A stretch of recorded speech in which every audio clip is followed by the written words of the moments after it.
three men in October got behind closed doors and decided to swoop on the California hemp industry. They decided that they were going to redefine what is psychoactive hemp so that they could shutter any free hemp industry in California and drive it into the hands of the dispensaries.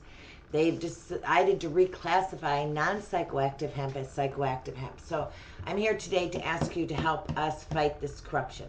Here's what's going on right now. We only have till July 28th, approximately 1 week, to send in our letters, to respond to their open public comments. All you have to do is send an email.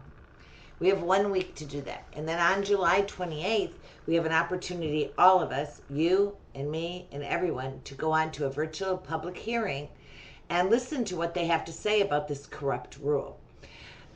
What we have done so far is we wrote them and explained to them all the reasons why this stinks.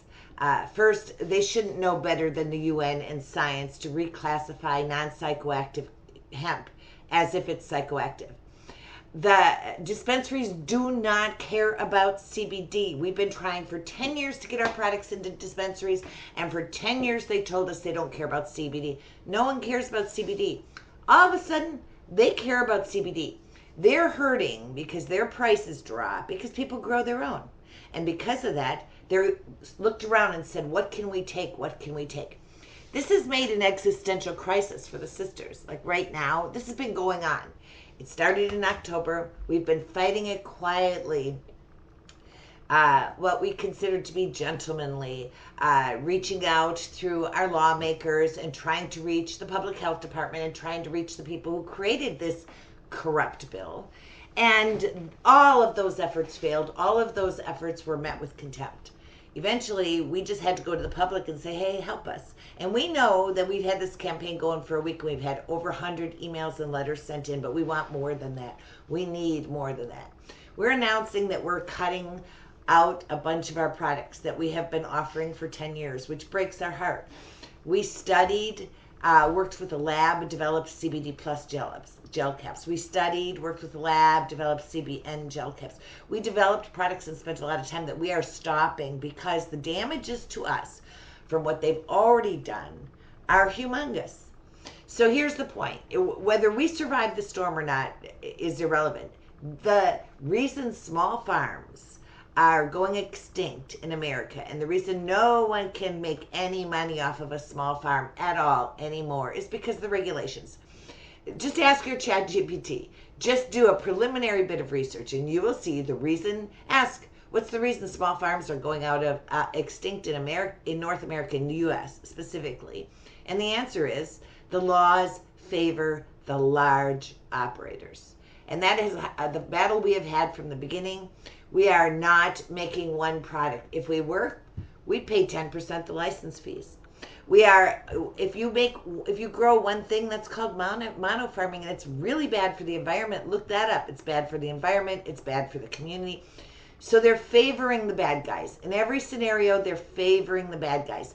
And this law started out in foulness, made in secrecy by three men behind closed doors at the end of October, and it was called an emergency regulation. Let me tell you what their emergency problem is. They have certain stores, corner stores, smoke shops, selling vape pens to minors. So yeah, they're going to just redefine all nonsense. Instead of fining, instead of punishing, instead of closing down the bad players, they decided to take out the industry. We're pleading with you. We're asking you and we're pleading with you to help us have our voice be louder by including your voice. They think they've already done it. They think it's a done deal. They made behind closed door regulations in October. Then they very quietly opened up a public comments session and didn't tell anybody about it. We were 3 weeks into it before we knew about it. I would consider us a stakeholder, and we weren't notified. We were on a meeting with the public health department on this issue 2 days before public comments opened, and they didn't tell me, and they didn't tell our Senator of Agriculture that it was happening. So they want this done. In fact, it could be a done deal. But here's why your letters and phone calls still matter no matter what. And you attending on July 28th, why it matters no matter what. Because when we appeal this, when they do their little slam dunk and we appeal it, and we ask for a judge to look at it, and we can show the judge that there was public opposition to this bill and they ignored our public opposition, that's when we have a real chance of having the whole thing scrapped. And that's what we have to go for. We have to go for scrapping the whole thing.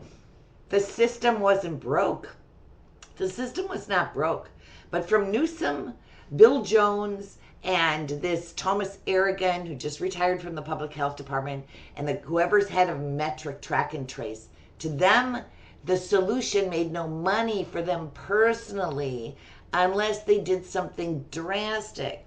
So instead of fining the little players that or closing the stores that are selling vape pens to minors or the vape pen companies, they just redefined every blade of hemp to be psychoactive and needing to be in the hands of the dispensaries and the bud tenders.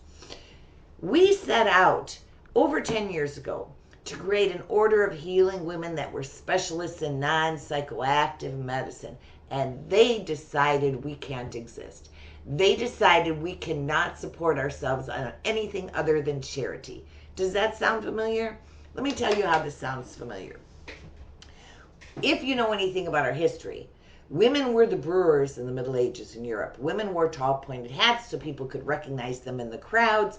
They had brooms over the doorway so passersby knew that there was beer for sale there.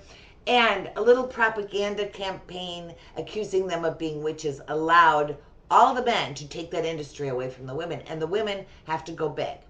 Let me give you another starter. Our ancient mothers were the Beguines. They lived independent. They worked. They farmed. They supported themselves by selling textiles, medicines, herbs, and they had a shop in the castle. So they would have their farmland and where the beguinage was, and always nearby a castle because they both did the farming and they served the townspeople of the castle. Then, when the Inquisition came, a new kind of nun was created. A new kind of nun that owned no land, that could earn no money, and could only support herself by begging. That's the Catholic nun version. That came, the next version, as a result of the Inquisition. So, what we're dealing with, in my opinion, is systematic attacks against women and against the land. Like, those things are tied. The land which nurtures us is divine feminine, and the women who nurture us carry divine feminine energies. And to me, this is all just a continuation of that dastardly energy where there's not going to be any room for women to own anything or make any decisions. There just is not. Right now, 90% of the dispensaries in America are owned and controlled by men. And my guess is that the 10% of the women that are involved in this are just sitting 1 out of 10 of the men at the boardroom. They're not really in control. So this is a dastardly thing that is happening. You should be angry. You should be angry on behalf of the land. You should be angry on behalf of the small farmers or the small farms that are going extinct. And you should be angry for us because we put our heart and soul into this. And with the sweep of a pen and in complete ignorance, they wrote us out.